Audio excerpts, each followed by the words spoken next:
Les 3 erreurs que font les femmes fortes durant leur grossesse. Les femmes fortes réussissent tout, absolument tout, sauf à lâcher pendant la grossesse et souvent elles le payent en fait après l'accouchement. Si tu fais partie de ces femmes qui gèrent absolument tout, que ça soit au travail, qui assure absolument de façon merveilleuse, que ça soit aussi à la maison, que tu tiens d'une main de maître, que ça soit même ton couple, que c'est toi qui drive absolument tout. C'est vraiment admirable, mais par contre, si tu ne lâches pas à un moment donné, eh bien, c'est ton corps et c'est surtout ton bébé qui va te le faire savoir. Alors, si tu es une femme ambitieuse, qui est brillante, hypersensible, que tu veux vraiment réussir ta grossesse, qu'elle soit à ton image, qu'elle soit plutôt fluide, qu'elle soit parfaite, bien menée, simplement la grossesse que tu désires, c'est exactement le profil de 80% des femmes que j'accompagne et c'était aussi mon profil avant. Donc, je t'invite vraiment à rester sur cette vidéo. Ça sera quelque chose qui va vraiment te plaire. Et pourquoi je m'adresse à toi par rapport à ça? Parce que c'est justement toi qui as besoin d'apprendre à lâcher du lest, à lâcher le contrôle. Et c'est ce qu'on voit aujourd'hui. Déjà, les 3 erreurs typiques de contrôler le corps comme on contrôle un agenda. Si tu es dans plutôt la phase de préconception, de vérifier à quel jour en fait tu auras ton ovulation. Tu vérifies du coup ta glaire, tu vérifies ta température, tu vérifies à quel moment il faut faire l'amour, etc., etc.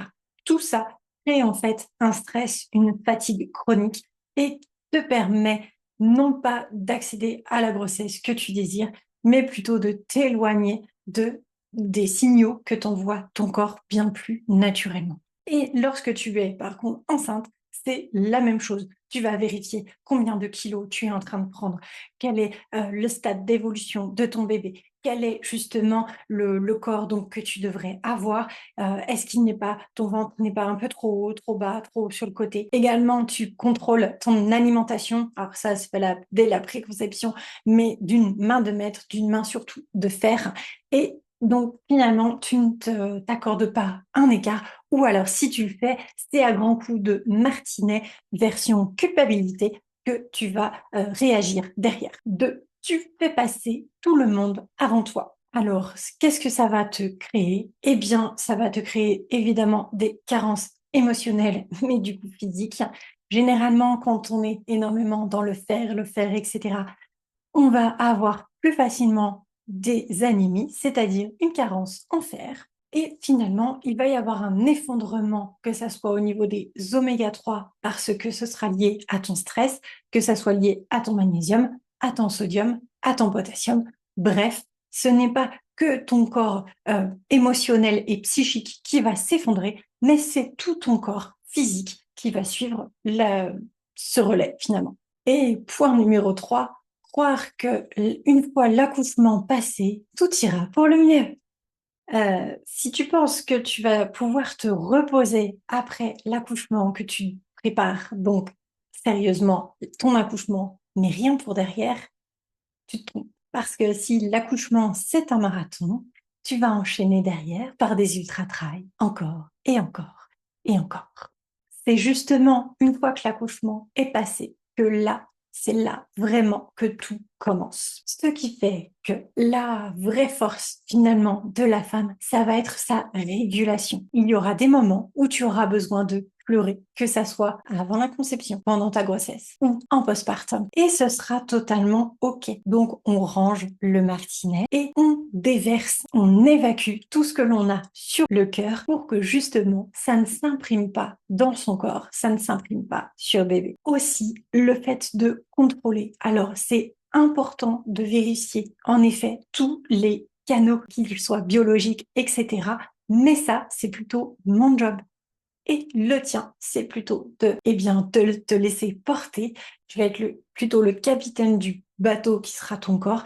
Et toi, tu devras simplement profiter de la croisière. Autre point, eh bien, c'est aussi d'inclure monsieur. Parce que souvent, il y a le reproche que monsieur ne s'implique pas. Mais pour ce faire, il faut déjà bien communiquer avec lui en amont lui expliquer ce qui va se passer, ce qu'il se passe aussi actuellement, et de pouvoir lâcher si monsieur, par exemple, ne plie pas bien le linge, ne fait pas la vaisselle comme on le désirerait. Et du coup, qu'est-ce qui s'est passé pour l'une de mes clientes? C'est que justement, elle voulait tout contrôler pour sa petite tribu avec déjà 2 enfants et un troisième en route. Et forcément, elle s'est sentie très vite épuisée. Elle est déjà arrivée complètement épuisée dans cette troisième grossesse.